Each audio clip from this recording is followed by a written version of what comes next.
Saudara, Iran dan Israel telah menyepakati gencatan senjata. Tak berikutnya, kedua pihak bisa menuju ke meja perundingan. Sejumlah pengamat menilai, untuk menuju ke meja perundingan, kedua belah pihak akan berupaya meningkatkan posisi tawar mereka.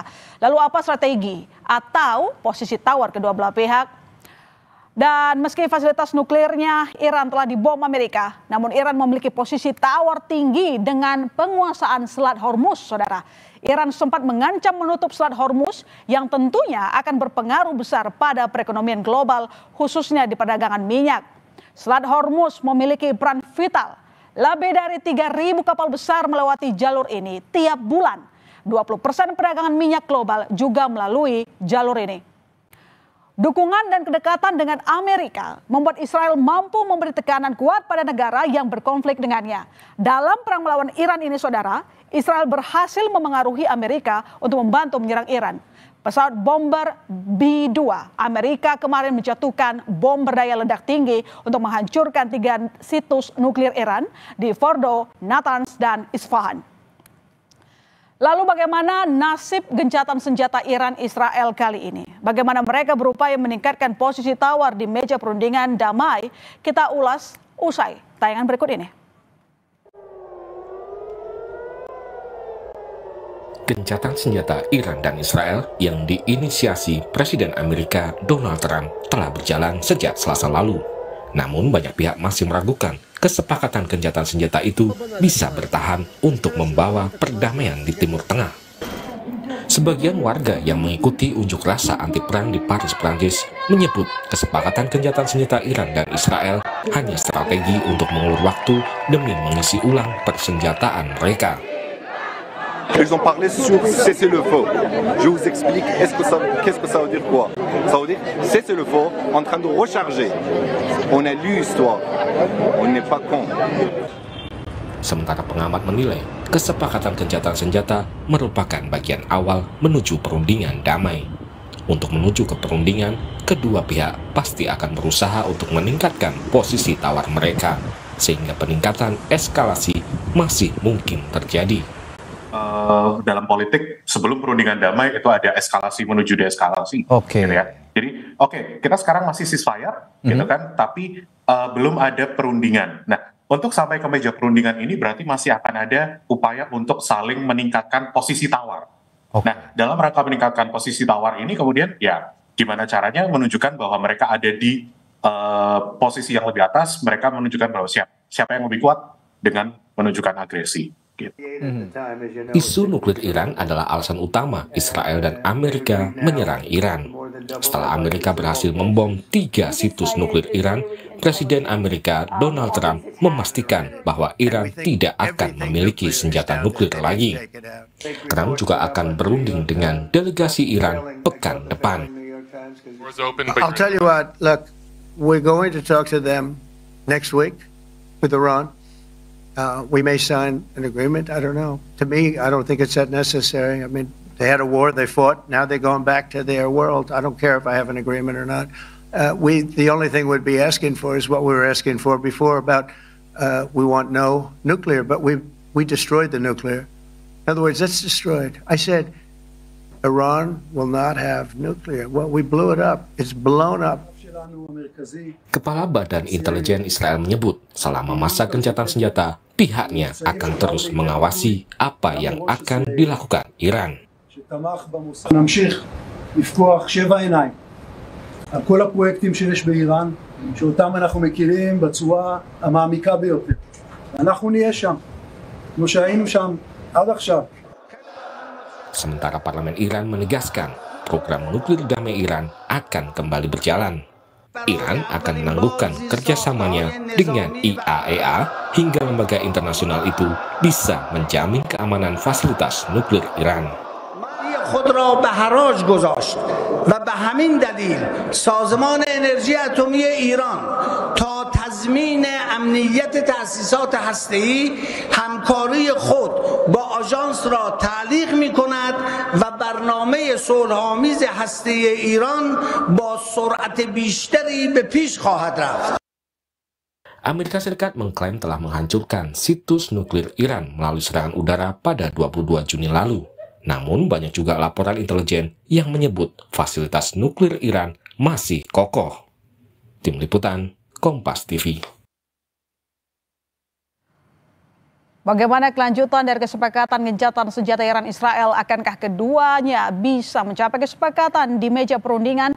Kita ulas bersama Kepala Badan Intelijen Strategis TNI tahun 2011-2013 Sulaiman Ponto dan pakar hubungan internasional Unpad Teguh Rejasa. Selamat malam Pak Sulaiman, Pak Teguh. Selamat malam Indonesia. Selamat malam Indonesia. Ya, sekarang meski tampaknya tengah ada gencatan senjata, kita belum tahu pasti apakah keduanya akan berdiam, punya komitmen atau justru saling serang begitu ya. Pertanyaan saya ke Pak Sulaiman dulu. Gencatan senjata Iran Israel setelah berlaku, bagaimana Anda melihatnya? Bagian dari strategi peperangan atau benar-benar upaya diplomasi untuk mencapai kesepakatan damai? Kalau bagi saya pikir itu adalah upaya untuk kesepakatan damai. Karena bagi Israel, Iran itu bukan nomor one itu. Kita harus ingat bahwa Israel dan Iran itu baru mulai ribut itu setelah tahun 79. Israel punya utang budi terhadap Iran.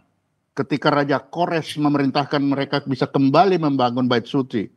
Lalu Ratu Esther itu juga dari orang Israel, orang Yahudi. Sehingga Netanyahu sendiri bilang kami punya hutang budi terhadap Iran.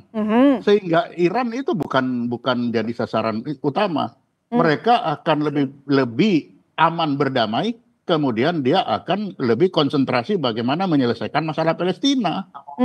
Itu yang akan mereka lakukan. Jadi kalau ini dia berdamai, ada tanda-tanda berdamai, saya kira dia akan berupaya untuk memenuhi apa saja yang harus dilakukan untuk perdamaian ini, begitu. Meski sebelumnya kita lihat ketika Presiden Amerika Serikat Donald Trump dengan PD-nya mengatakan sudah ada kesepakatan gencatan senjata, tapi faktanya yang terjadi Iran, Israel saling menyerang. Artinya Israel kan tidak begitu hormat begitu kepada Amerika yang sudah bantu. Itu kan sisa-sisa, buktinya sampai hari ini kan sudah tidak ada. Jadi waktu dia perintahkan ya masih perintah itu kan berjenjang sambung ke bawah. Perintah keluar ternyata di bawah belum sampai, dia masih menyerang. Nah tetapi sampai hari ini kan ternyata mereka patuh juga kan. Kalau Pak Teguh menurut Anda bagaimana dengan kesepakatan gencatan senjata yang sudah terjadi? Apakah ini bentuk dari keinginan perdamaian kedua negara atau justru keduanya sama-sama ingin mempersiapkan diri begitu menyusun amunisi serangan berikutnya? Memang gencatan senjata ini bisa dimaknakan sebagai rehat sementara ya, karena sambil rehat ini masing-masing pihak akan mengevaluasi keberhasilan maupun kekurangan dari serangan mereka satu sama lain. Juga rehat ini memungkinkan mereka mempersiapkan lebih lanjut, misalnya menggalang solidaritas dari teman-teman di kawasan Timur Tengah, ataupun juga menggalang solidaritas dari pihak-pihak yang bersimpati pada mereka dari luar negeri. Tapi kalau saya perhatikan, Iran saat ini sudah siap untuk berunding karena dia merasa di atas angin, antara lain pemboman yang dilakukan atas 3 lokasi dia itu ternyata debrisnya minimal. Kedua, IAEA International Atomic Energy Agency tidak mengatakan bahwa fasilitas tersebut berbahaya sebelumnya. Kemudian Iran juga merasa yakin masyarakat dia berada satu padu dan Israel sedang kekurangan amunisi. Jadi sekarang tampaknya Iran siap untuk berunding, tapi tuntutan Iran ke depannya akan menggabungkan pertama pernyataan bahwa Amerika Serikat dan Israel adalah pelaku penyerangan. Karena itu Iran adalah pihak yang diserang, dan itu jangan salahkan Iran kalau dia melakukan aksi di Israel dan juga di pangkalan-pangkalan militer di Amerika Serikat. Dan saya perhatikan kalaupun nanti perundingan ini berjalan, Iran akan meminta klausul itu akan sejalan dengan kemerdekaan Palestina, dan nanti Palestina hidup berdampingan dengan Israel secara damai. Ya, siap berunding, tapi tampaknya dari penjelasan Anda, kesiapan berunding dari Iran tergantung Israel jangan sampai melakukan penyerangan gitu ya? Ya betul, Iran minta prakondisi adalah Amerika Serikat dan Israel itu mengaku bahwa mereka lah pihak yang menyerang lebih dahulu, dan karena itu Iran berhak mempertahankan diri sesuai dengan pasal 51. Ini adalah prakondisi, karena tidak mungkin Iran terpuaskan kalau prakondisi ini tidak diakui.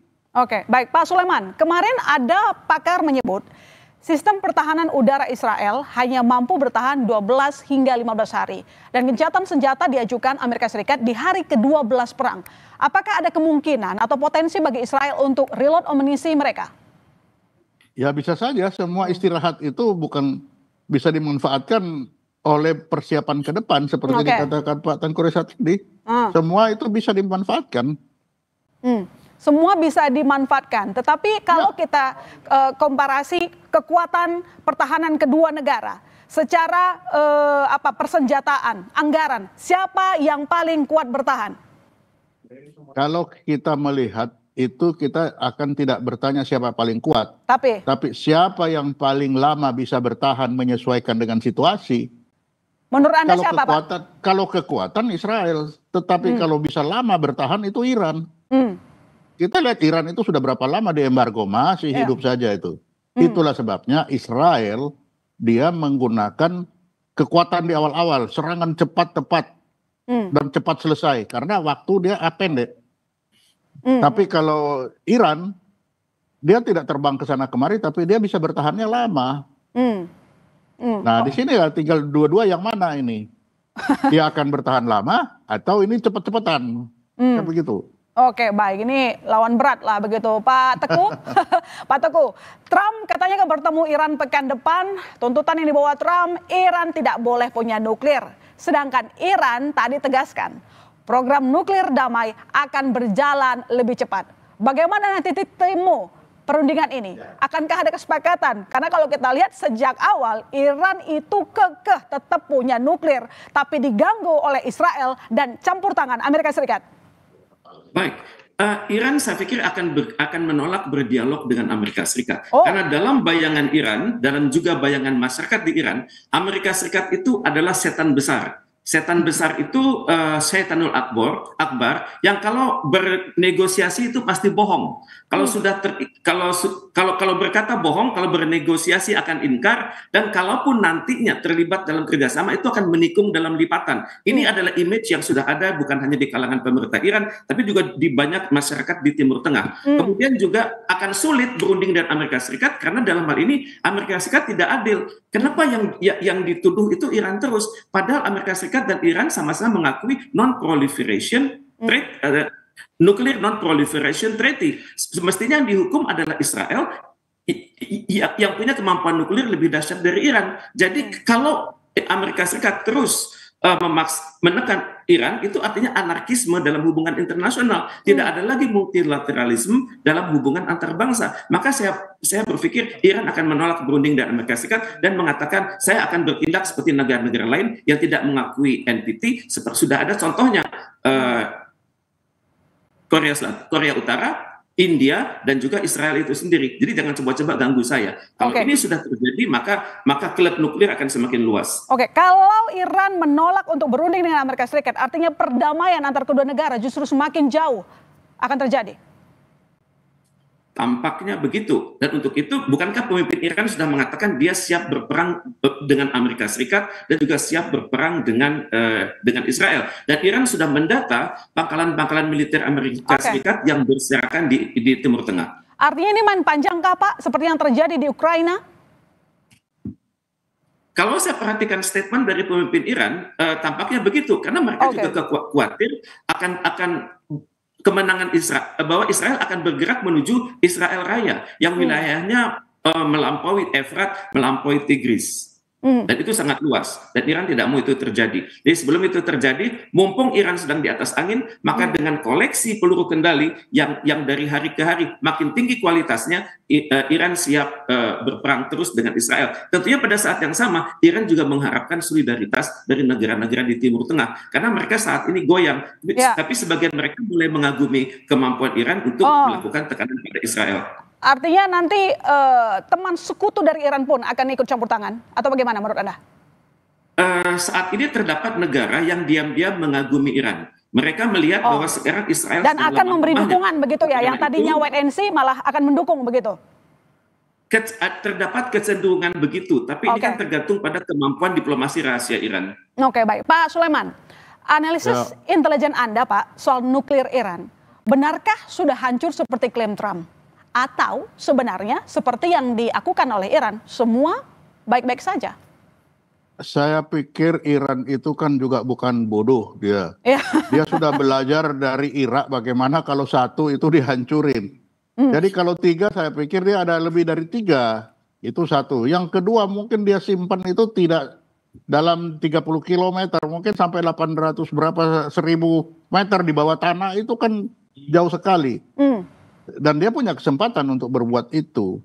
Jadi kalau dari sisi intelijen ya, kalau yang dia munculkan 3 itu, yang tersembunyi mungkin lebih banyak lagi dari itu. Karena dia bodoh, dia sudah tahu, dia diserang terus-menerus. Barang itu jadi sasaran, pasti dia sembunyikan. Yang menjadi center of gravity-nya dia. Pasti dia sembunyikan di tempat yang sangat rahasia, yang sulit diterjang oleh peluru sebesar apapun. Pasti dia sudah perhitungkan itu. Dan itu yang membuat mereka pede bahwa program nuklir akan tetap berjalan begitu ya? Atau sebenarnya kan yang kita lihat kedua negara ini saling perang narasi, sudah menghancurkan A, menghancurkan B, tapi keduanya juga menolak begitu loh Pak. Terjadi perang narasi juga kan, nggak cuma peperangan senjata di sana. Iya betul, jadi bisa saja dia kalau dia sudah bicara seperti itu bisa saja terjadi. Karena Iran sendiri kan sudah 60%. Ya. Sekali putaran lagi dia jadi itu. Sehingga pasti dia sudah akan menyembunyikan di tempat sangat tersembunyi yang sulit ditembus. Oke, baik Pak Teguh. Jika memang tidak ada kesepakatan, apa yang akan terjadi? Apakah bisa akan perang lagi? Atau malah meluas ke global? Dan apakah nantinya Iran berani menutup Selat Hormuz? Dan kalau dia lakukan, bukankah dia akan dimusuhi oleh banyak negara? Ini perang yang tidak ada rumusnya ini. Karena kita tidak mengetahui bagaimana cara berpikir pemimpin Iran. Kita tidak tahu. Tapi kemungkinan besar yang akan Iran lakukan adalah mungkin menutup Hormuz untuk sementara waktu, kemudian juga melakukan perundingan di belakang layar dengan negara-negara yang punya ketergantungan atas Selat Hormuz tersebut. Yang belum Iran lakukan adalah diplomasi publik. Jadi berhubungan dengan negara-negara di dunia untuk misalnya menentang sekiranya akan ada ekspor senjata lagi dari Amerika Serikat ke Israel. Dan tentunya tudingannya akan ditujukan kepada AIPAC, American Israel Public Affairs Committee. Jadi kalau sudah begini, kita hendaknya jangan hanya fokus pada Hormuz, tapi juga fokus pada kemampuan negara-negara dunia, misalnya menghasilkan sebuah resolusi yang sejuk di Dewan Keamanan PBB, tapi bisa menekan mereka untuk benar-benar. Pak, ngomong-ngomong soal PBB, Anda merasa apakah PBB bisa netral dalam kasus ini?